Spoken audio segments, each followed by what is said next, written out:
състезателите на отбора Николай Хаджи Иванов, капитан, и Велислав Йонев, който е новото попълнение, идващ от Левски волей, предишния Левски Сиконко.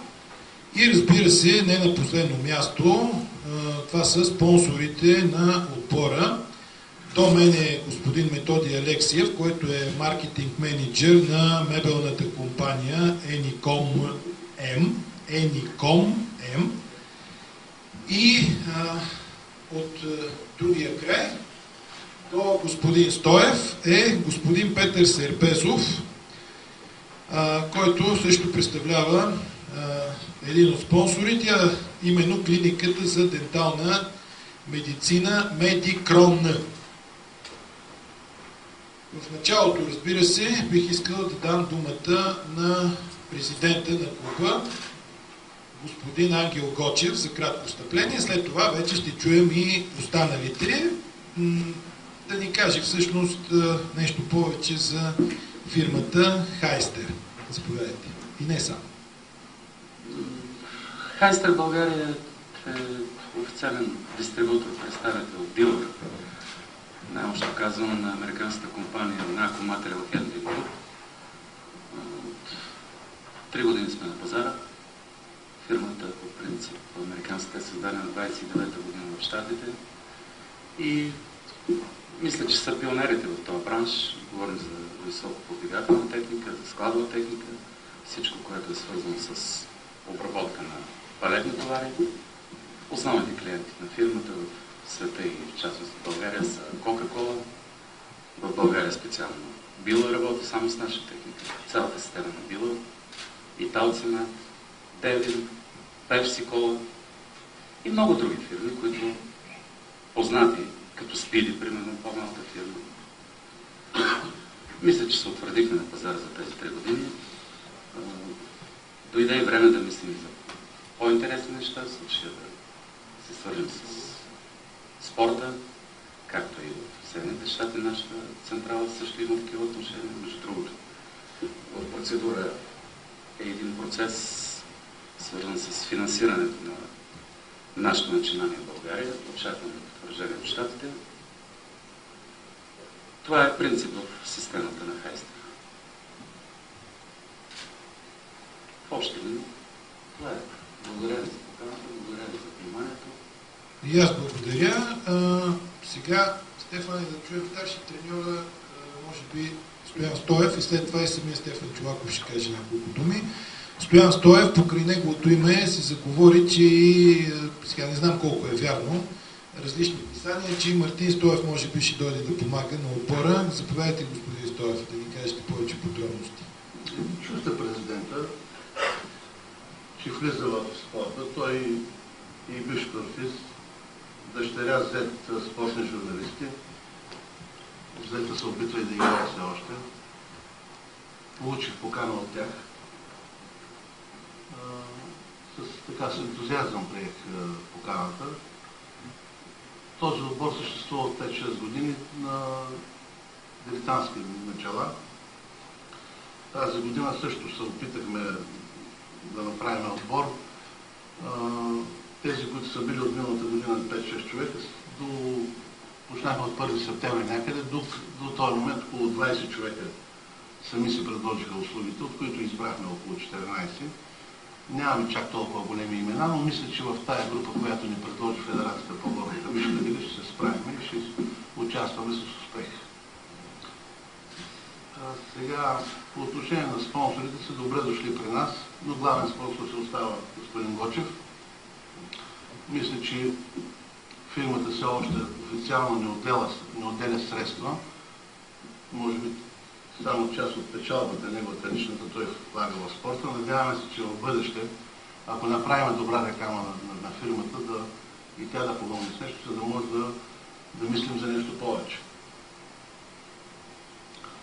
По отношение на сина ви, знаете, той в момента си е тук, помага с спонсори също, които не са тук, които не желаят да се афишират, но помагат на клуба.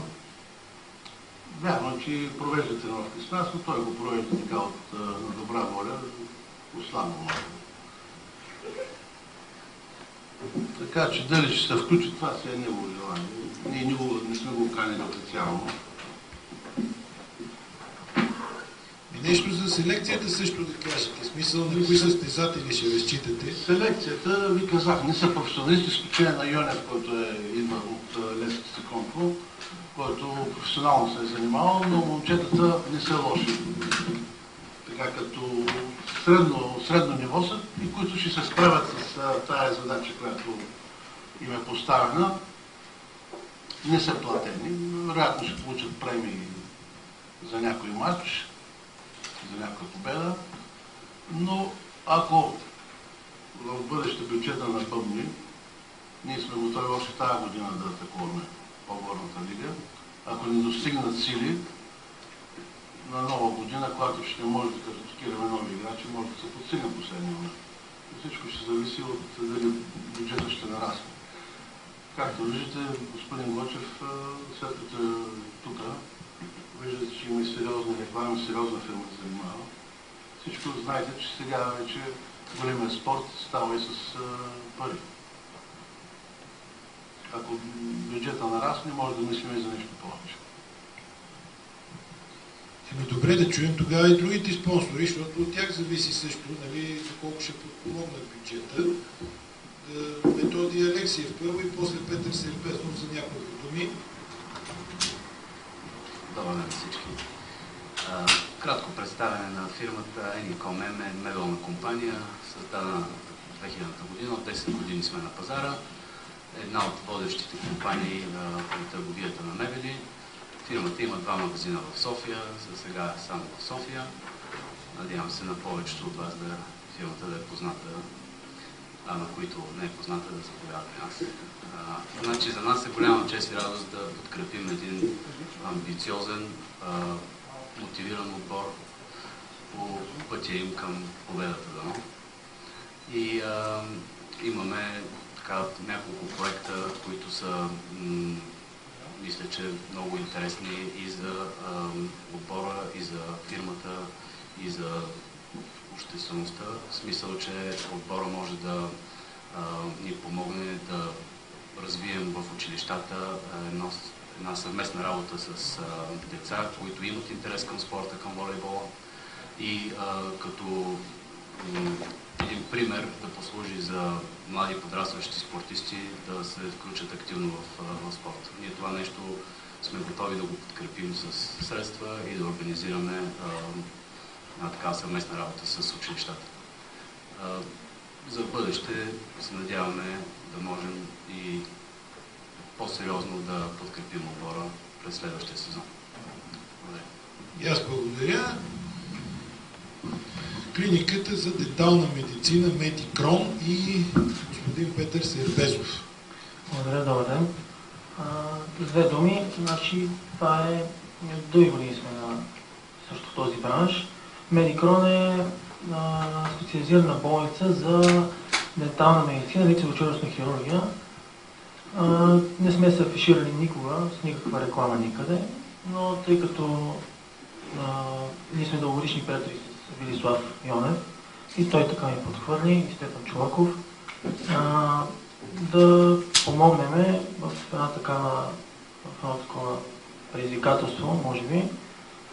Надявам се отбора да върви, ще помогнем с каквото можем и така. Това е 2 думи.